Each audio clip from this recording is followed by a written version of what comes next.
Trick's in.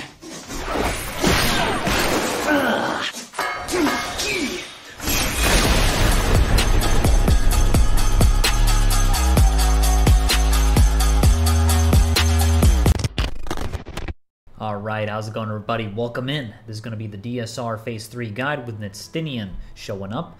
And I'd like to firstly apologize for being so late with this. I understand the one before this, the previous phase, it was like many months ago. So I want to apologize. I've been doing other types of content with FF14 and I never got around to actually finishing the DSR guide, but we have plenty of POVs and I'd like to show you guys a lot of it. So for anyone getting into DSR, this is going to be the LPDU strats on the light data center. This can also be used in NA, by the way. There's minor differences here and there, but generally it's going to help you across the board. Make sure to join the LPDU Discord down below in description if you would like to get into the European rating and ultimates. It's a good place to prog, good place to reclear, and good place to get in on the community when it comes to ultimates. So what I'm going to be showing for now is the toolboxes, toolboxes as well as my in-game POV to kind of showcase exact movement. My guides are basically slow-paced to show you step-by-step process. It's my preference of making it, so hopefully this helps you guys out. So let's dive right in. Alright, so before we actually jump into the toolbox and my POVs, I would firstly like to explain what the debuffs are, what the numbers above the head means, and you have the boss here, and what do you do with these debuffs, what does this mean? So firstly, I'd just like to note that 3 people are going to get number 1 above their head, kind of like in T, it's like a circular 1 above your head. 3 people are going to get 3 circles above their head, and 2 people are going to get 2 dots above their head, or circles, whatever you'd like to call them. And these basically indicate when you're going to place these towers on top of you, in front of you, or behind you. I'll explain now. The first one, this one here, if it's an up arrow in your debuff, it will place a tower in front of you at a set distance of 10 yalms, okay? This one, backwards, you are going to place a tower behind you, behind where you're facing. So if you're facing east, you are basically, this is where you want to face generally with LPDU, you're facing east. So if you're facing east and you have a down arrow, it's going to place a tower behind you 10 yalms, but you have to be facing that direction. And finally, the final debuff is planting. I call it planting, you can call it whatever you want. This is basically you're planting a tower under your feet. Where you look is irrelevant. It doesn't matter. This just says, hey, I'm planting a tower exactly where I'm standing. So now that we got these 3 debuffs down, now that we understand that people have numbers, so how do the numbers and arrows interact with each other? We'll explain now. So I'll use this ninja as an example so you guys know where the towers are going to be placed and how we're going to place them. They're going to be placed in a triangular form. So from here, that's like that. So there's a tower here, a tower here, and a tower here. This is how we're going to place them. And they're actually very big towers, by the way. You're going to have this ninja, let's say he has up arrow, for example. When he stands here, this up arrow, it's going to place this exact distance from left flank to right flank. It will be placed right here. And same thing, if you're standing on the right side and you have down arrow, right? If you have down arrow and you're standing on the right side, it will place a tower just over here, exactly on the flank. So this is how we're going to do it. We're going to place these towers while standing on the flank to place in front, behind, or if you're planting, you will go south, which we'll go over in the toolbox. But first, I just wanted to explain what the debuffs meant, how to know the exact distance of things, what these distances, like how far is it going to go out. And it has to be placed on the flank because the boss will cast Nash and Lash or Lash and Nash. We'll get into that. Basically, it's in, out, and you want the tower to be able to be soaked, whether being inside the boss or outside the boss. So this is important. All right, now that we've explained that part, we're going to dive into the actual toolbox and showcase my in-game POV so you get a better grasp of things. All right, so here is the LPDU toolbox. If you guys would like to use this for yourself, to kind of go over the strats, it will be down in the description below. And essentially, this is how the pre-positions are going to look like. You'll have 1 and 3 pre-positioning like so. And remember, it's completely random who gets the numbers. This is just to showcase the pre-positions. Once you get arrows, pre-positions will change by default. And so the way this works, we'll give an example here. Firstly, number 1's up arrow, down arrow, and planting, like we spoke about with debuffs. The up arrow will always go west, facing east. The down arrow will go on the east flank, facing east. Think of it like this, always facing east. And so this tower, down arrow, is going to be, the tower is going to be placed here, and the white mage tower is going to be placed on the right flank. The dancer is just planting south. They don't need to look east, they don't need to do any of that. Now, it's very important to keep in mind that the arrow debuffs are given to random numbers. It's not always going to be 1 people that have arrows. Sometimes 1 is just planting. All of them plant without needing to look east. So you have to pay attention if your partners have the number or not. For example, if you pre-position south and you have an up arrow, what do? If you stay in south, you need to go look east. How is this going to work? So this will immediately change the pre-position of dancer and white mage. In an example where dancer gets up arrow, they would be the one west because they need to face east and place the tower there. The white mage will just have planting in this example, and they would be south, for example. So you have to look at the party list, see if your number has up or down arrow, and then move accordingly to who has what arrow and all that. The pre-positions are designed in the event that you don't get arrows, okay? This is important. All right, so this is how it looks, and I will kind of demonstrate this in-game POV. Just know that 5 people who aren't doing the placing towers at this time, they will soak a stack at north. It's a 5-man stack, and then you're going to start moving after that. I'm going to show my in-game POV to kind of explain this better. Alright, so here's an example of my in-game POV. Nidstinien just spawned. Remember that before Nidstinien actually shows up in the arena, he does like a raid wide. You need to mitigate that, and then basically the fight starts. Tank is facing the boss north, and as you can see here, there's numbers. So I have 1, Sage has 1, right? And someone else, I believe the tank in front of the boss also has 1, and they're going to be moving now. So everyone, as you can see, everyone here started immediately pre-positioning. We're just going to showcase 1 at the moment, just so you guys kind of understand the beginning. See, we all pre-position. The 1s and 3s are pre-positioning like so. So you have 1 and 3 here, 1 and 3 here, 1 and 3 here. This 2 is going northeast, and the other 2 is northwest, because that's where they're going to place the towers. They're not going to place them around the boss. They're going to be placing them northwest and northeast along the bridge line, and I will show my number 2 POV so you know exactly where to place the tower. All right, so now debuff shows up. Look at the party list. Look what we have. Okay, so here we have planting. Number 1s also have planting, which means I don't have to worry about needing to move anywhere else besides my pre-position. In the event that, let's say, the Sage has up arrow, one of the other ones has down arrow, I need to look at that, and I need to like look at it and say, okay, my pre-position, how does it look like with these arrows? Because remember, we said up arrow will always go west, down arrow will always go east, and the one that's planting is south. So if you pre-positioned in the beginning west, because the debuffs don't show up until later, as you just saw, you will need to move, okay? So if I was west and I was planting, I need to move south. And then the south person, based off what arrow they had, they need to move as well. In the event that we're all planting like so, since we're all planting, we just need to stand still.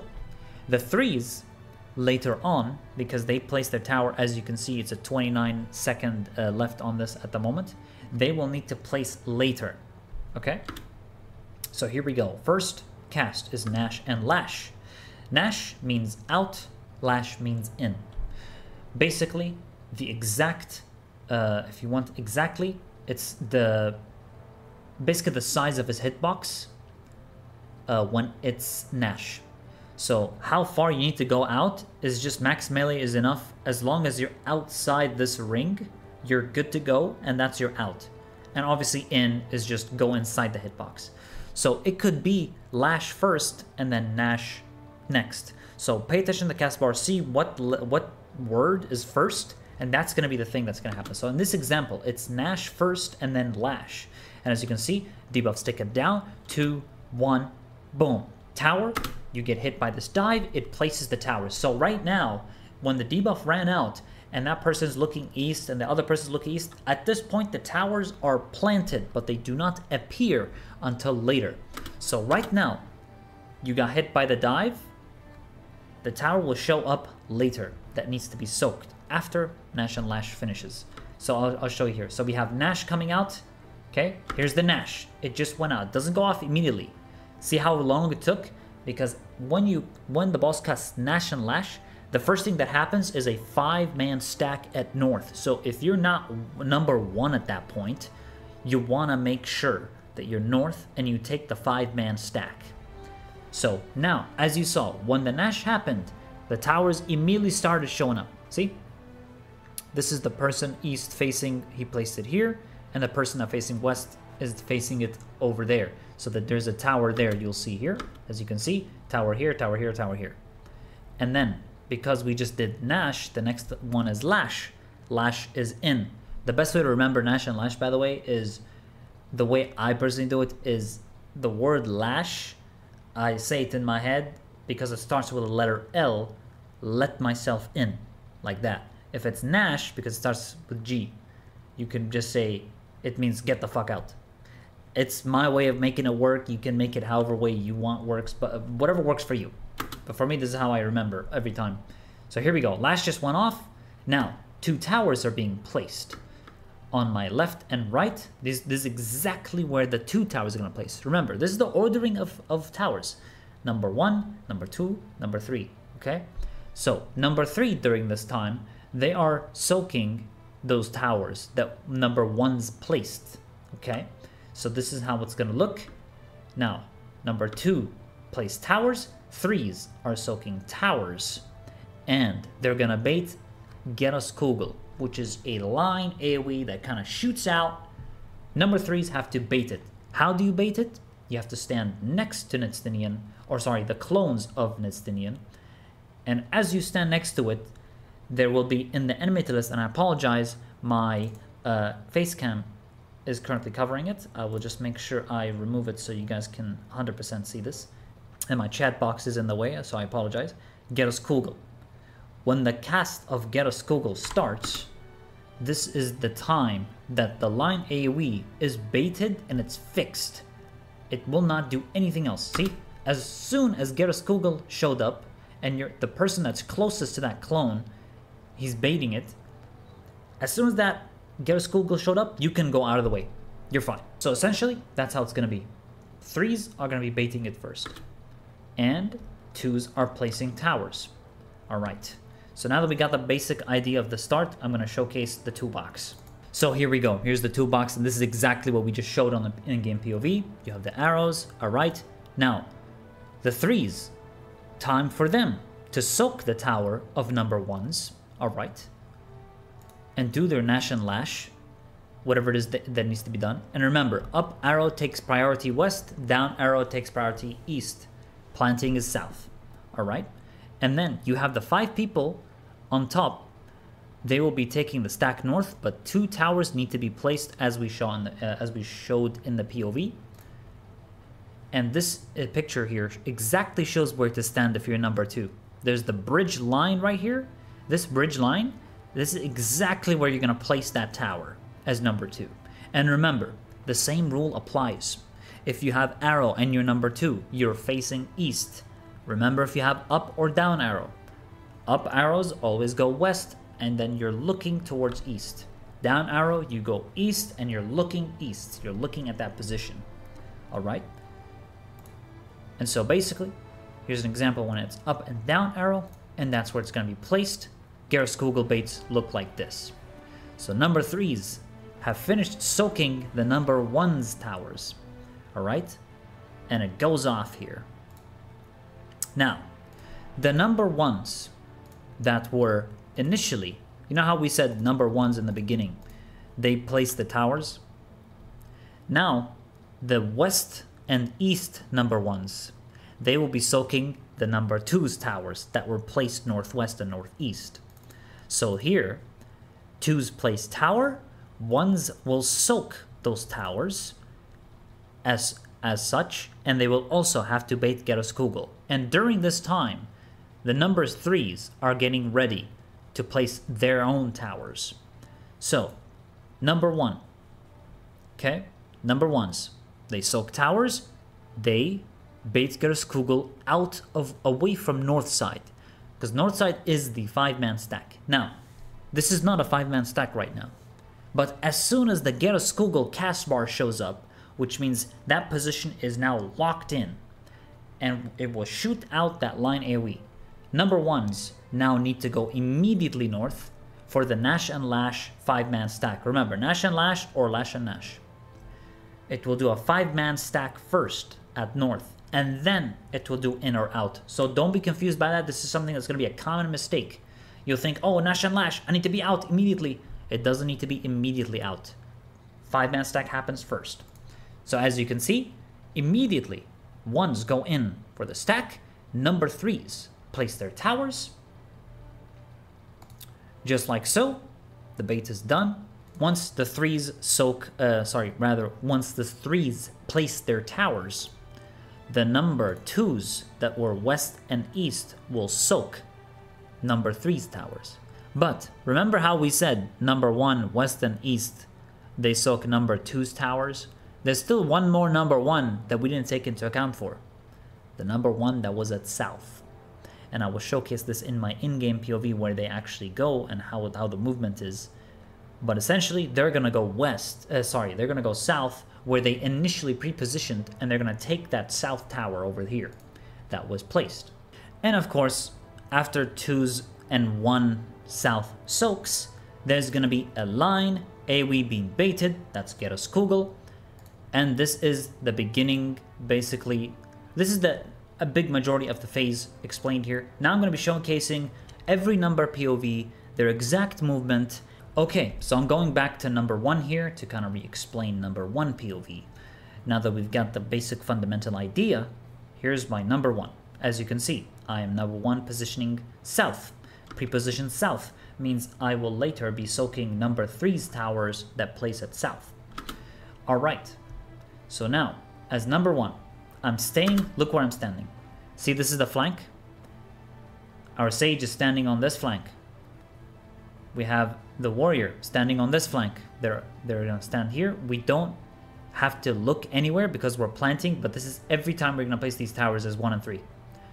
So, look where I'm standing. I'm standing on like, as if I'm imagining there's a line here on the rear, and I'm standing in the center of this hitbox line. So this way, when I place the tower, it can be in or out. They would still be able to soak that tower with no problem. And this is what you want to aim for. So now that it's Nash and Lash, here's something you need to keep in mind. Because it's out first, I do not walk inside the boss and through to go to north. I walk around. If you go through by walking, you're going to get hit by the Nash because it was Nash first. This means we have to go out. Okay, so you can also try using a blink or a Shikuchi, for example, but because I'm mid-rotation here, I don't want to use Shikuchi. I have to focus on my rotation because this is like basically your odd window for ninja. And so here we go. See my movement? As soon as the Nash and Lash cast bar finished, and as soon as the tower got placed, I immediately start moving. Don't slack. Don't be scared. Just keep running. Go north. Go with everybody. And there's the Nash and Lash done. Number 3's are soaking right now. Number 2's are placing towers. Now, the number 1's that were west and east, our Sage and Warrior, they are the ones taking number 2 tower. We don't need to because we pre-positioned south. We're taking number 3's towers. Now, we sit here. We wait for Nash and Lash. There's going to be a 5-man stack happening at north. Number 3's towers are being placed right now. Alright, and because it was Nash and Lash first, I have an option here. You can walk around and go south, or if you're ninja, you can also just blink straight through and be outside, because now there's going to be a Nash happening, which makes the inside of the hitbox dangerous, but you can see how the tower is placed. we can go in or out based on whatever he casts. This is the idea. So after Nash happened, I walk in for the Lash, and as soon as that happens, I immediately walk out because I need to bait Gyroskugel line AoE outside. Now here's how it works. Here's the Gyroskugel bait. Pay attention here. You either look at the enemy list or you look at the clone itself. It will glow red, which means the position is now locked. It will not follow you as you go. No, it's locked now. See, Gyroskugel cast. Look how he's glowing. I highly recommend you use the enmity list for this rather than visually looking at the clone of Nidstinien. Just use the enemy list. Gyroskugel cast bar shows up on 3 Nidhogs, aka Nidstiniens clones, and then you just walk to the side, line AoE goes off. Look at that, beautiful. And we're just chilling. We stay here as number 1. Then it's gonna be Drachenlance being cast, and you have to avoid that because it can go anywhere based on where people are standing.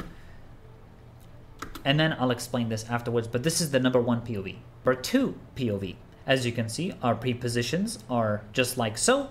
I'm pre-positioned northwest. Gunbreaker Lars is positioned northeast. And we have all these other people also pre-positioning as as their numbers. So as number 2 here, I mainly go north for the Nash and Lash. You can also feint this, by the way, or use whatever mitigations, because the 5-man stack actually hurts, and that should be mitigated. So here we go. Nash first. Okay, I just stay. You know why I stay and I don't move? Is because my tower has to place it northwest. So I don't need to go anywhere really besides here. So I go here, immediately start walking towards northwest. Once that debuff runs out, I place the tower. You don't need to look east because you don't have arrows. My other number 2 also does not have an arrow. So it's always important to check if your numbers have arrows. But in the event with number 2, since there's only 2 people, it's also something you want to keep in mind. So after we place the towers, we go north. So now the towers are placed, now they show up. These will be soaked by the number 1s that were pre-positioned west and east. Okay, so now it's Lash and Nash. Gyroskugel is being baited. We're going here. Now it's Lash first, so we can go in. We go in, and look where I'm going. And then out Nash, and I take this west one. Why did we take the west one? Because we pre-positioned the northwest. We are on the west side of the map, while the Gunbreaker, Lars, is soaking the east tower because he was pre-positioned northeast. So you stay on your side of the map. And we bait Gyroskugel. Once the cast bar shows up, I immediately move over to the side, and I just do my standard damage, just like so. And that's that. Number 2 is done. And of course, Drachenlance avoided. All right, now I'm going to be showcasing number 3. I picked an arrow. So I picked an arrow POV so you guys can get an idea of how the arrows are going to be like. So I have number 3 and I have arrows. It's Lash and Nash.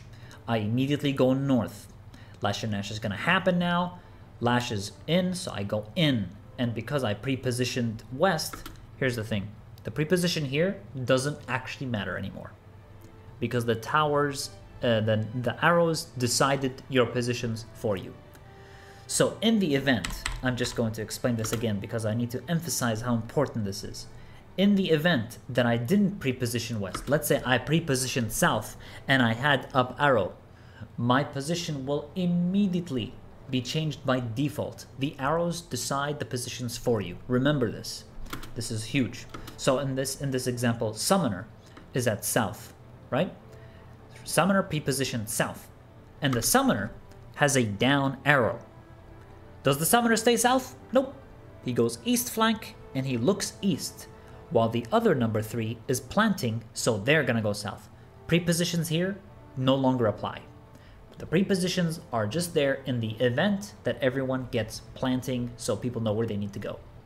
But yes, so you absolutely make sure. So if you are this Gunbreaker, if you're Gunbreaker and you had planting and you're like thinking, oh, okay, I'm planting, so my other number 3s also have planting. Don't assume that. Check the party list. See if they actually have arrows or not, so you know if you're gonna go in the right place or not. This is important. So don't be fooled. Oh, I have planting, I should go south, or I just can stay where I want. Pay attention to your party list, see what they have. Lash and Nash first, so we go in. Alright, and then I go out on my side with up arrow, and I need to face it east here. So, as you can see, 10 seconds left still on the arrow. We have time, we bid the Kugel, we bid let it happen, and after that I immediately go in the left flank and I look towards the east. As you're GCDing, your character is looking that way, so I can keep GCDing. But if you're the other arrow, if you are down arrow and you're GCDing, your character will turn and look west. Now that's gonna be a problem because you're down arrow and you place a tower behind where you're looking.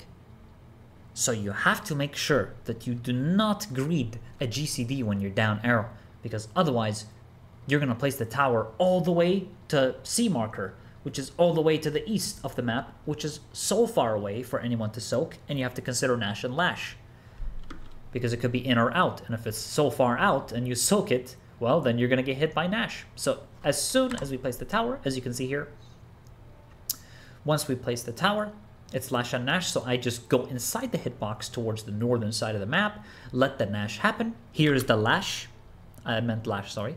Lash goes out, you go north, Nash, just like so. And then you just do your thing. So it's all just a very fast sequence of events.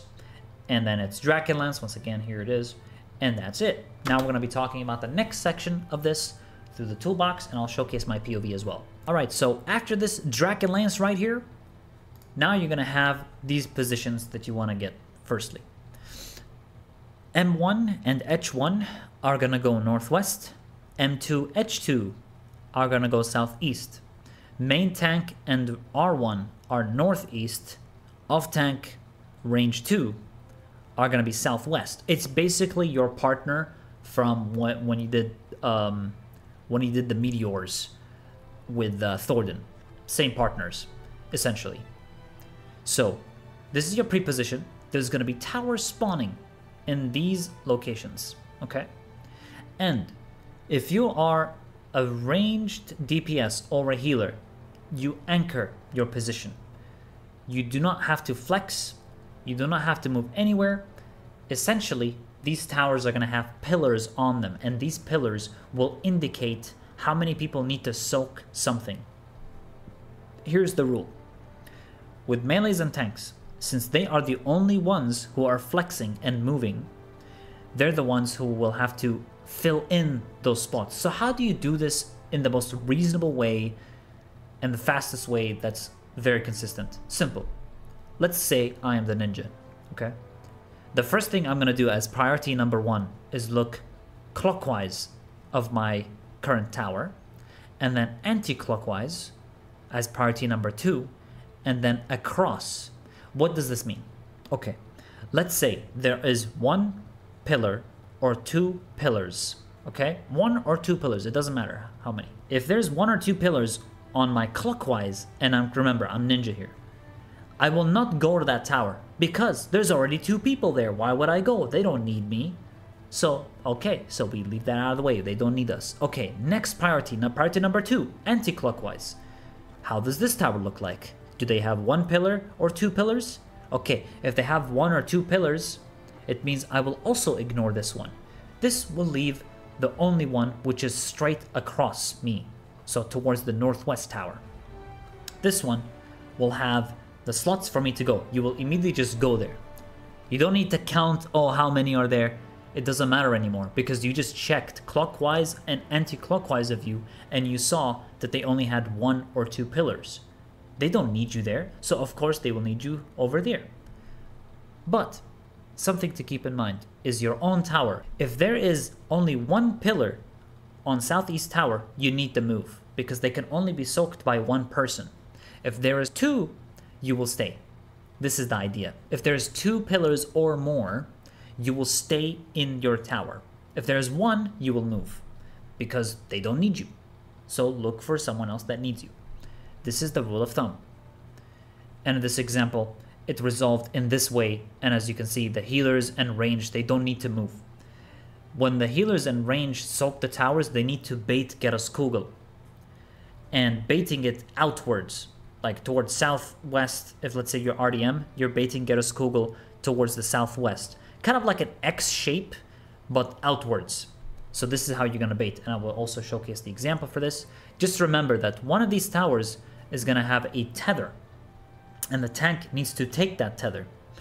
And there will also be a tether from the boss. So you can have a tank get it from the boss, and the other tank get it from the clone. The Geraskugal clone that will show up after you soak the tower. This is the idea of it. And in this example, you can see RDM is baiting Geraskugal there, White Mage is baiting, right? All the baits are going off, and there's also this tether that the Dragoon has right now. As you can see, it will be plucked off. And remember, when the tanks get these tethers, the Scholar has a tether here. So this tether, the other tank, the tank that's responsible for getting the ads tethers, this tank will get them, and the other tank will get the tether from the boss. So you can set that. So as you can see, the Gunbreaker took that, and you have to invuln.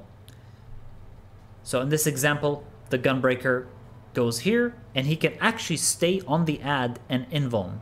Or he can go to the middle with the Dark Knight and invuln. Just keep in mind that if you invulned in the previous phase, or it's like not available right now, you want to keep in mind of that, because you don't want to kill your other tank. So here's an example that they're both in the middle.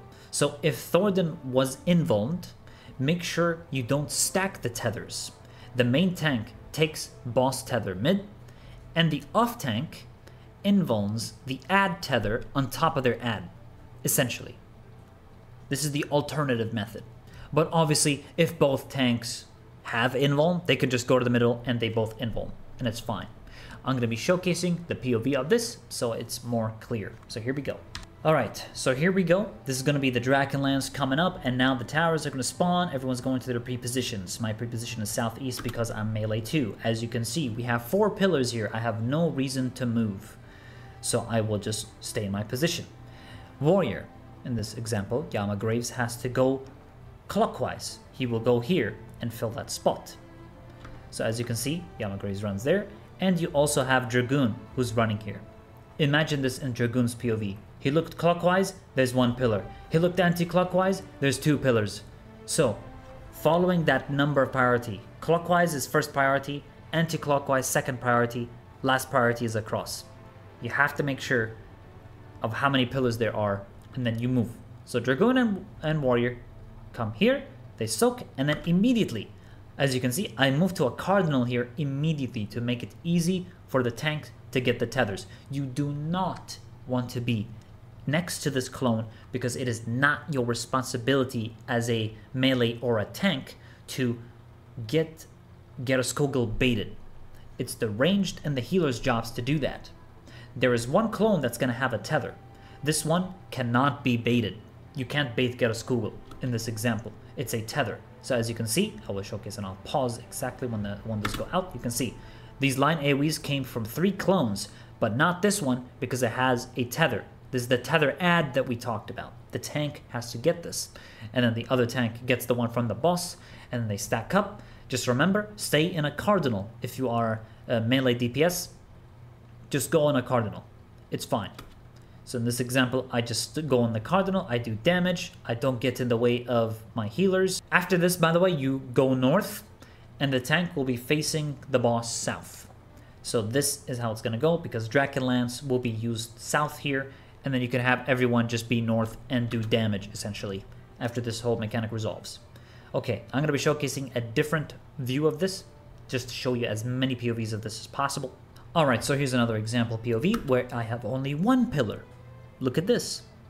I no longer need to stay here. Okay, first priority, clockwise, aka left of me. I look clockwise. Oh, look at that. There's only 1 pillar. They don't need me. Okay, first priority, out of the question. Alright, let's look here. Anti-clockwise. Oh, there's 3 pillars anti-clockwise. They need me. So I'm gonna go there. Because it's not 1 or 2 pillars, it's 3. I'm just gonna go there. I will soak it. And then I will move Cardinal. And I will chill here. Let the ranged and healers bait the line AoE of Garrus Kugel, and I'm just doing my thing here. I'm relaxing. I did my job. There you go. And then obviously the tanks get the tethers, they pluck it out, we move north, we do the damage to the boss. I'll show one more example. Alright, here's the last example I'll show here, where there is two pillars here, 2 pillars here, and the other place has 2 pillars. This is a pattern where absolutely no one needs to move, because guess what? There's 2 pillars on every one, and there's 2 people in each one. Why would anyone need to move? So that's it. This just resolves on its own by just being there.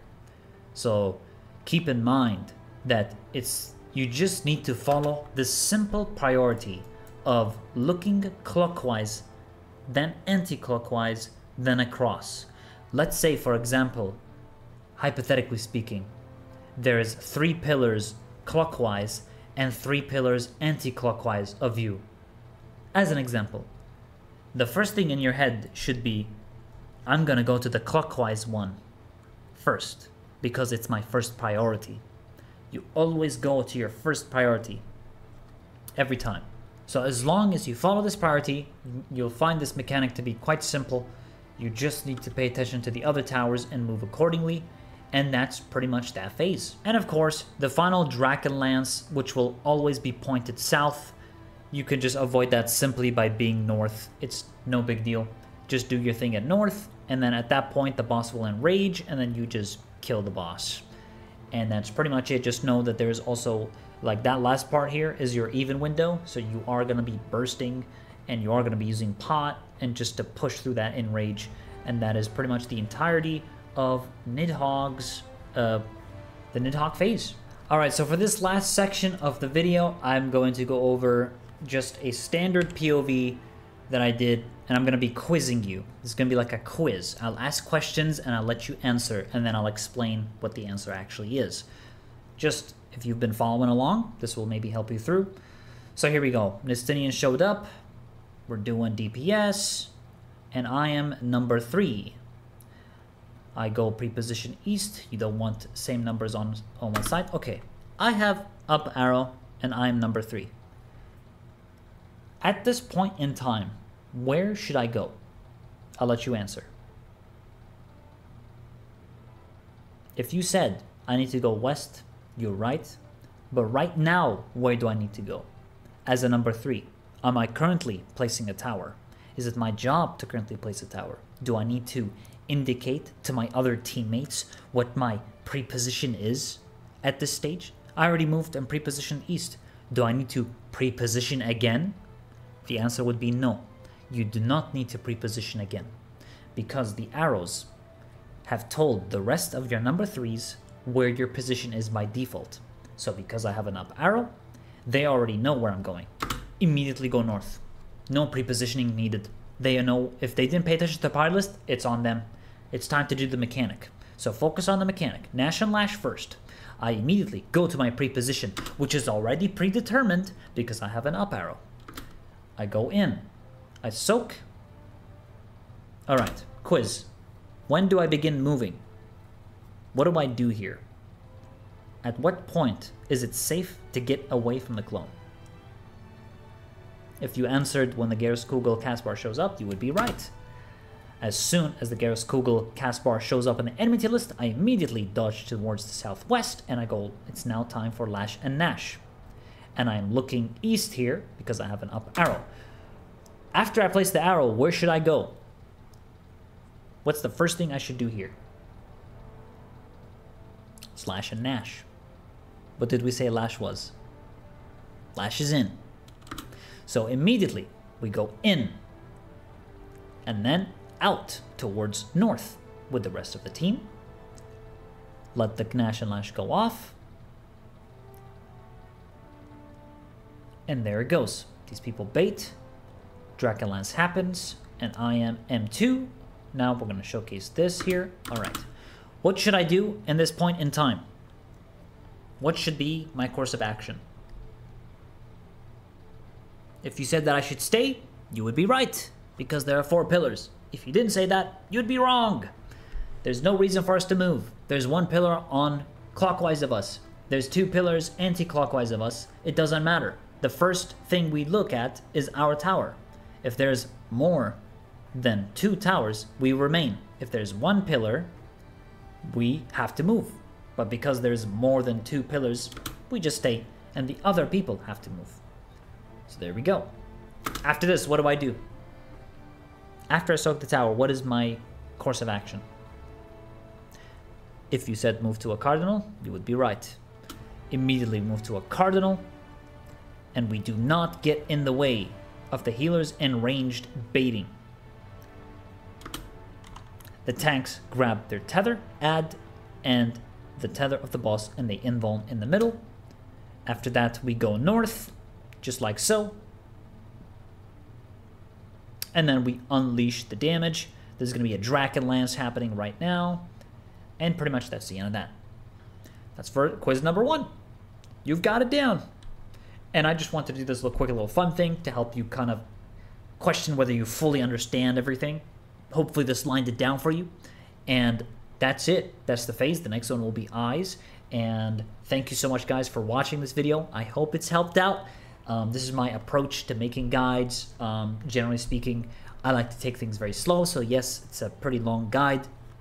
I appreciate you guys for sticking around. Make sure to join the LPDU Discord server down below. This is where all the Ultimate Squad is. If you guys would like to join, please do feel free. And that's pretty much about it, guys. The toolbox is down in the description below. If you want to see the previous phases guide, I also have it in the description below. This is pretty much everything you really need to know when it comes to phase 3 at the moment. Thank you for watching. I'll catch y'all in PF. Peace out, y'all. Much love. Love you guys.